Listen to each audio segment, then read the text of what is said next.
Hai guys, gimana nih kabar kalian? Semoga baik-baik aja ya buat kalian semua. Amin. Oke guys, pada kesempatan kali ini Satu Detik akan membahas film yang berjudul Always Only You 2011.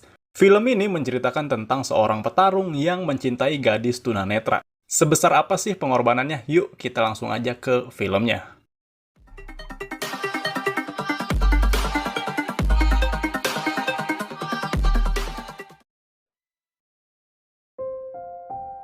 Kisah akan berfokus pada seorang pria bernama Seolmin. Kita panggil aja Jajang, biar nggak keserimpet panggilnya. Di sana Jajang bekerja sebagai pengantar air galon. Setelah selesai dengan pekerjaannya mengantarkan air, kemudian Jajang pergi ke tempat lain untuk melanjutkan pekerjaan tambahannya, yaitu sebagai penjaga parkir. Di situ Jajang menggantikan seorang kakek yang baru saja pensiun dari pekerjaan itu. Dan tak lama tiba-tiba datang seorang wanita yang mohon maaf tunanetra atau tidak bisa melihat. Wanita itu bernama Junghua, kita panggil aja Pipit biar lebih mengimbangi si Jajang. Pipit datang ke parkiran itu dengan membawa beberapa makanan seperti buah-buahan, dodol Garut, dan seblak ceker. Dia sengaja membawa makanan itu untuk diberikan kepada si kakek. Karena faktanya Pipit sering ke tempat itu hanya sekedar untuk menonton TV, dengan cara mendengarkan suara dari televisinya saja.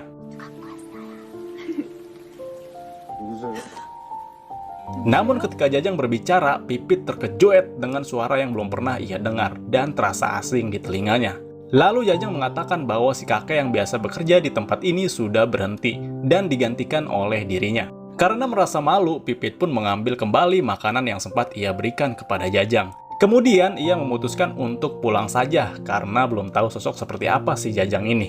Tapi sayangnya ternyata di luar sedang turun hujan, sehingga Pipit harus menunggu hujannya reda.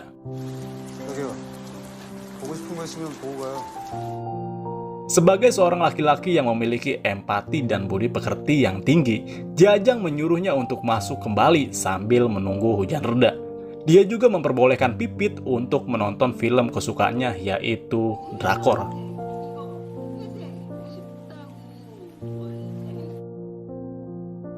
Pada saat mereka menonton, diam-diam Jajang memperhatikan wajah Pipit yang terlihat natural dan glowing walaupun tanpa skincare. Setelah selesai menonton, Pipit pamit untuk pulang dan memberikan kotak makanannya kepada Jajang.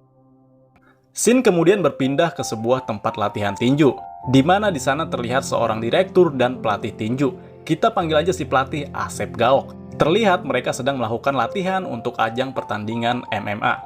Diketahui bahwa dulu Jajang juga pernah berlatih di tempat itu dan berhasil menjadi juara MMA pada tahun 1998. Kedatangan Jajang ke tempat itu tak lain untuk meminta maaf kepada sang direktur karena dulu dia tiba-tiba menghilang dari dunia pertinjuan. Namun sang direktur tidak mau memaafkannya dan memilih untuk meninggalkannya.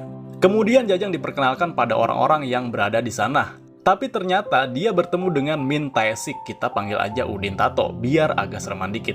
Di mana dulu Udin Tato orang yang menjadi lawan tandingnya di final dulu, yang berhasil Jajang menangkan. Asep Gaok pun memberitahu Jajang bahwa Udin Tato yang sekarang bukanlah Udin yang dulu, di mana kini dia sedang menjadi bintang atau sedang naik daun. Dengan ketenaran yang Udin Tato dapatkan saat ini membuatnya menjadi sombong sampai-sampai ia menantang Jajang untuk Baiwan. Namun hal itu tidak dipermasalahkan oleh sang direktur dan menyuruhnya untuk bertanding satu ronde saja. Tapi karena Jajang sudah pensiun dan sudah lama tidak adu jotos di dunia pertinjuan, dia pun menolak tantangan tersebut. Direktur pun semakin kesal kepada Jajang karena ia menolak pertarungan itu dan alhasil Jajang mendapatkan sebuah gaplokan keras di wajahnya.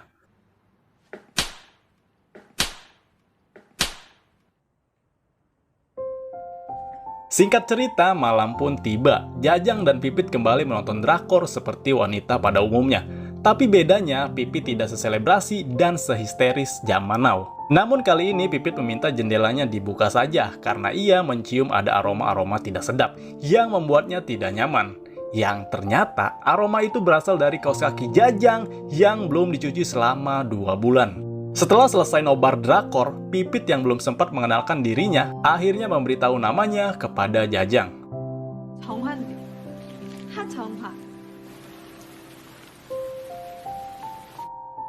Namun Jajang tidak memberitahu namanya dan Pipit hanya memanggilnya Paman saja.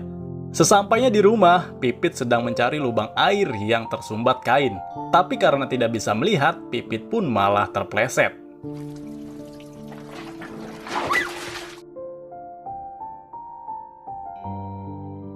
Di malam berikutnya, terlihat Jajang sedang bersiap-siap untuk menunggu kedatangan Pipit. Tak lupa dia juga menggibrik-gibrik jaketnya supaya tidak ada aroma asam yang berseliweran. Tak lama Pipit pun datang dan mencium aroma baru dari sepatu Jajang. Pipit pun bertanya, "Kamu beli sepatu baru pakai pay letter ya?" Karena ketahuan sepatu yang ia beli cicilan 6 kali, Jajang pun menjadi salting dan sedikit malu. Seperti biasa, setelah film selesai, Pipit pun pulang. Namun di saat akan pulang, tiba-tiba mobil muncul dan hampir saja menabrak Pipit. Hal itu membuat dia terjatuh yang mengakibatkan kakinya terkilir. Karena khawatir dengan keadaannya, Jajang pun membawanya ke rumah sakit. Setelah pulang dari rumah sakit, Jajang mengantarkannya pulang. Namun di saat Pipit sudah merasa lelah, Jajang menawarkan diri untuk menggendongnya.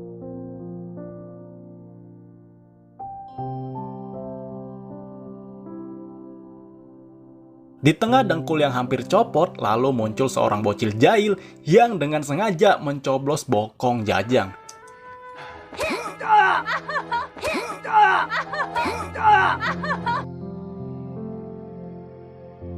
Setelah sampai, Jajang yang sudah kelelahan akibat menggendong ditambah bokongnya yang linu akibat bocil tadi. Pipit kembali meminta tolong untuk mencari penyebab saluran air di kamar mandinya yang tersumbat. Loh, kok cangkrut? Ya, ternyata hal itu disebabkan oleh cangkrut Pokemon kesukaannya yang selama ini Pipit cari-cari. Pipit pun berkata, "Tapi nggak bau duren kan, A?" Sebagai ucapan terima kasih, Pipit memberikan tiket konser dangdut kepada Jajang. Yang karena Jajang tidak memiliki pasangan untuk diajak, Jajang pun menolaknya. Namun Pipit mengatakan akan menemaninya. Dengan dengkul yang masih pegel, Jajang pun pulang dengan hati riang gembira. Keesokan harinya, Pipit pergi ke salon untuk mengubah model rambutnya. Dia juga tak lupa untuk berdandan, berharap Jajang akan menyukai penampilannya.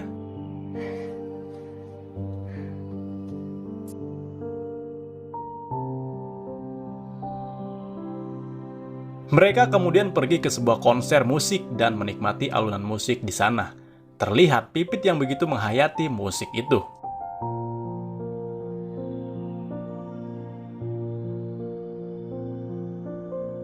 Setelah selesai, mereka lanjut makan di sebuah restoran yang dulu sering Pipit kunjungi bersama ayahnya.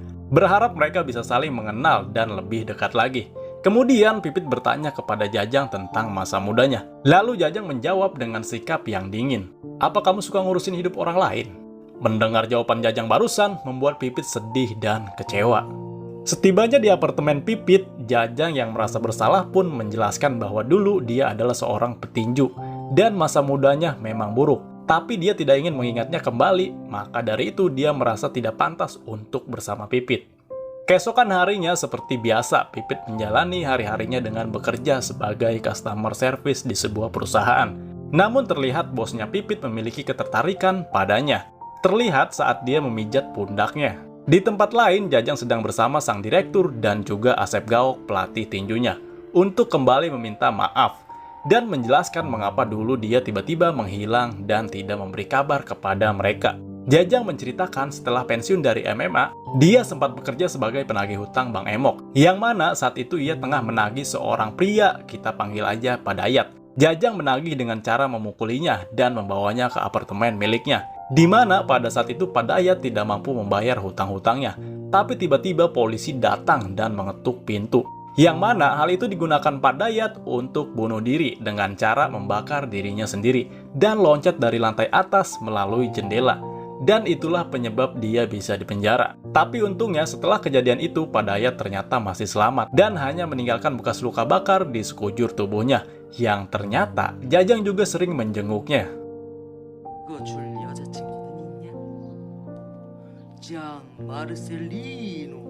Ya, Padayat ternyata masih dirawat di sebuah rumah sakit.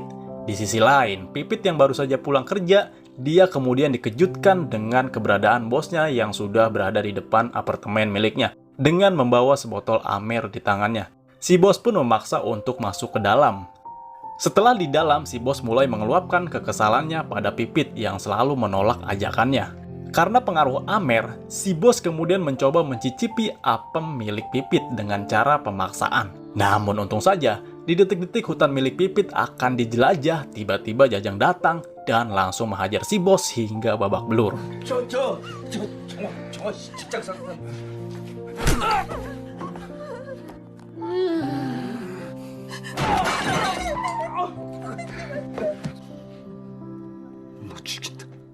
Bukannya berterima kasih, Pipit justru memarahi Jajang karena Pipit takut jika dirinya dipecat dari pekerjaannya. Karena jika Pipit dipecat, ia tidak bisa membayar cicilan kulkas yang baru 2 kali bayar. Namun karena Jajang tidak lari begitu saja, dia akan bertanggung jawab dengan perbuatannya yang dia lakukan. Daripada orang yang dicintainya bekerja dengan bos hidung belang.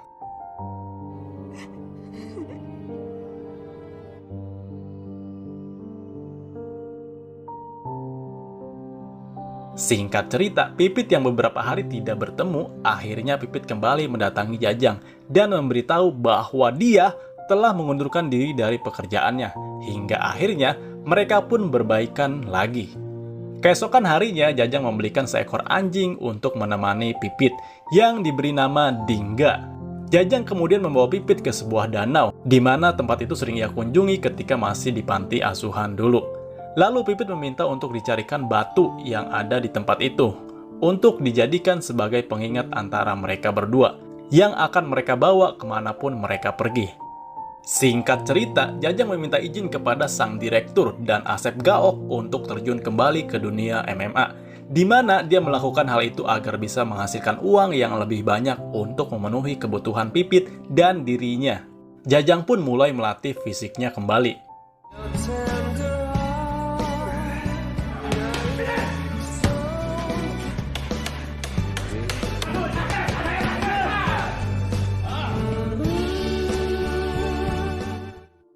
Kini Jajang dan Pipit tinggal bersama di apartemennya. Pipit yang ingin sekali melihat wajah Jajang mencoba merabanya agar ia bisa membayangkan seperti apa bentuk wajah si Jajang ini.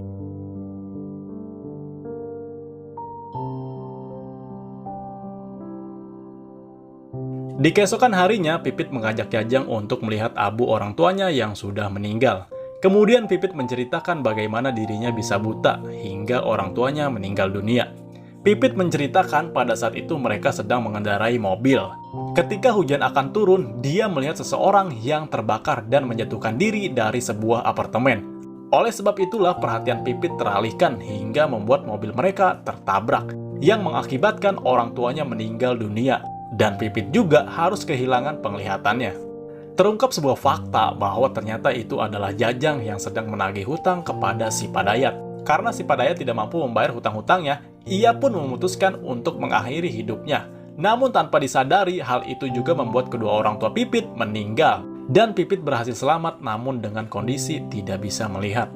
Jajang yang mendengar cerita itu hanya bisa istighfar dan merasa sangat bersalah karena kebrutalannya di masa lalu. Dia pun bertekad untuk menebus itu semua dengan cara mengoperasi mata Pipit.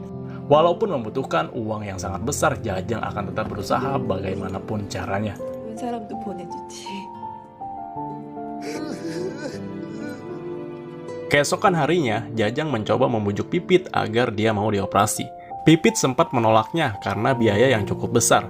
Namun Jajang meyakinkan dengan cara berbohong kalau ia memiliki sebuah tabungan. Singkat cerita, Jajang mencoba meminjam uang kepada Udin Tato. Namun Udin tidak memiliki uang sebanyak itu. Tetapi Udin memberikan jalan untuk mendapatkan uang dengan cepat, yaitu dengan cara mengikuti pertandingan MMA ilegal di Thailand.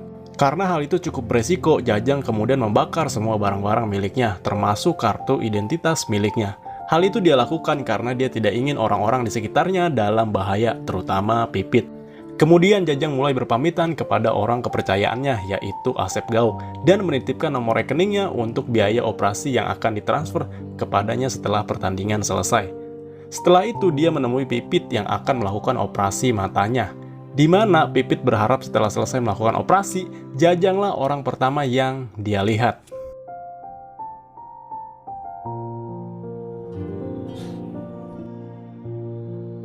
Singkat cerita, Jajang yang telah mempunyai identitas baru akan segera berangkat ke Thailand untuk melakukan pertarungan ilegal.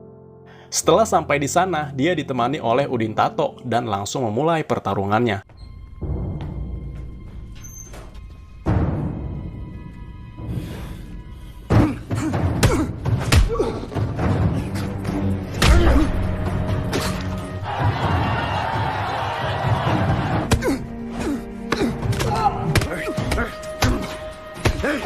Pada awalnya, Jajang kewalahan hingga membuat wajahnya babak belur. Namun karena dia dijuluki petarung tak terkalahkan, ditambah dia sangat ingin melihat Pipit lagi, dengan sisa tenaga yang Jajang punya, akhirnya Jajang berhasil mengalahkan musuhnya.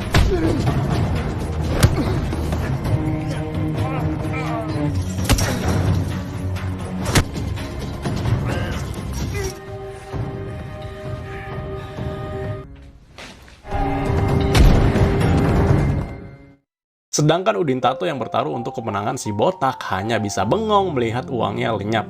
Lalu salah satu anggota mafia di sana menawari uang tambahan yang cukup besar jika Jajang berhasil mengantarkan berlian yang disimpan di dalam mainan bola kaca ke Korea. Setelah itu Jajang menyempatkan diri menelpon pihak rumah sakit untuk menanyakan keadaan Pipit. Pihak rumah sakit mengatakan kalau operasinya berjalan dengan lancar dan Pipit akan segera bisa melihat, tapi tiba-tiba sebuah mobil menabraknya dan menusuknya hingga membuat Jajang hampir tak sadarkan diri. Yang menabrak Jajang tak lain adalah orang suruhan Udin Tato untuk mengambil berlian itu.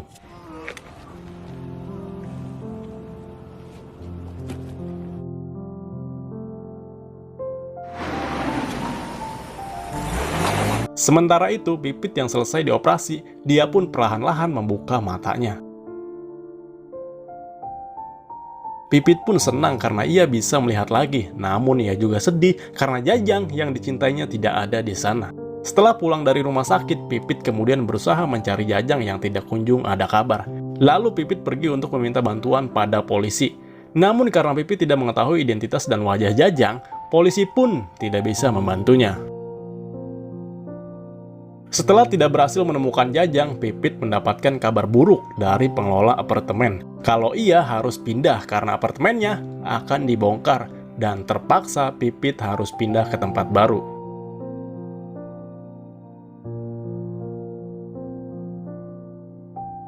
Keesokan harinya, Pipit berhasil menemukan rumah sakit tempat Padayat dirawat, yang sempat Jajang ceritakan. Kemudian Padayat menceritakan kalau dirinya adalah orang yang tertabrak waktu kecelakaan yang membuat kedua orang tuanya meninggal dan Pipit menjadi buta.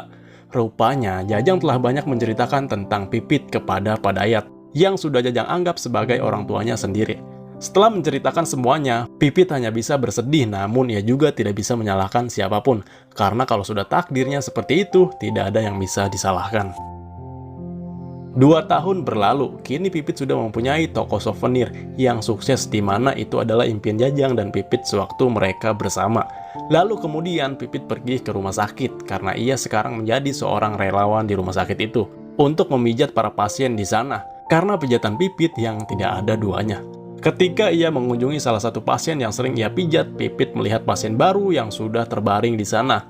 Yang ternyata itu adalah Jajang dengan kondisi tubuh yang banyak sekali cedera dan bekas luka bakar pada wajahnya. Karena Pipit belum pernah melihat wajah Jajang, ia pun biasa saja. Dan ketika ia ingin memijat Jajang, Jajang berpura-pura tidak mengenalinya sambil menahan air mata.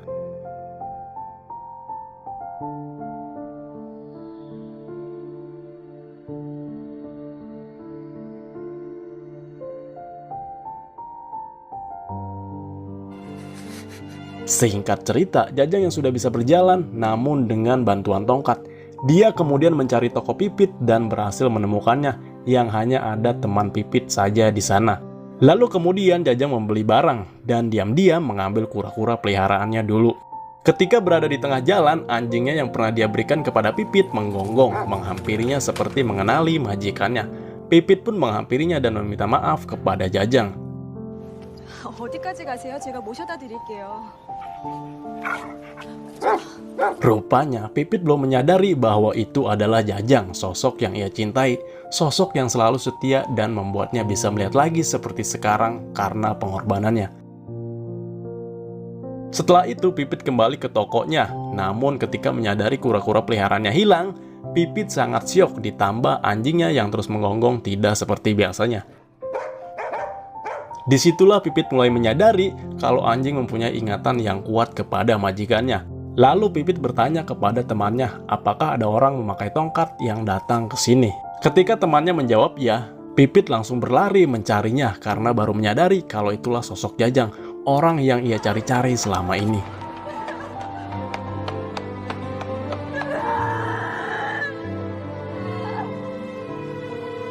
Pipit kemudian mencari kesana kemari berharap bisa menemukan Jajang.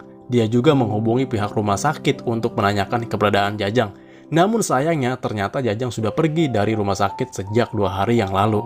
Dia pun mencoba mencari kembali sampai lupa makan, lupa minum, dan lupa cara tidur. Tapi tiba-tiba dia teringat dengan tempat yang sering dikunjungi oleh Jajang. Tanpa pikir panjang, dia pun langsung OTW ke tempat tersebut. Dan benar saja ketika dia tiba di tempat itu, dia melihat Jajang yang sedang melepaskan kura-kura ke dalam danau. Akhirnya setelah berpisah selama 2 tahun, mereka kini kembali dipertemukan. Pipit juga meminta maaf karena tidak bisa mengenali Jajang yang sempat ia lihat di depan matanya sendiri. Hingga akhirnya film pun selesai.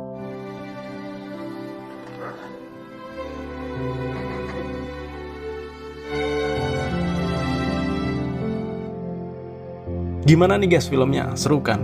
Diawali dengan nonton drakor bareng sampai membuat Jajang dan Pipit jatuh cinta. Pipit yang tidak bisa melihat, akhirnya Jajang memutuskan untuk mengoperasi matanya agar Pipit bisa melihat kembali. Namun uang yang Jajang dapatkan sangat beresiko tinggi hingga dirinya harus mengikuti turnamen ilegal. Tapi di akhir film bahagia buat mereka berdua. Tapi jujur guys, gue suka sama karakter yang tidak banyak bicara seperti Jajang ini. Terlihat kuat di depan orang yang ia sayangi, namun sebenarnya rapuh. Dan buat Pipit juga lucu banget sih menurut gue, pas nih sama si Jajang.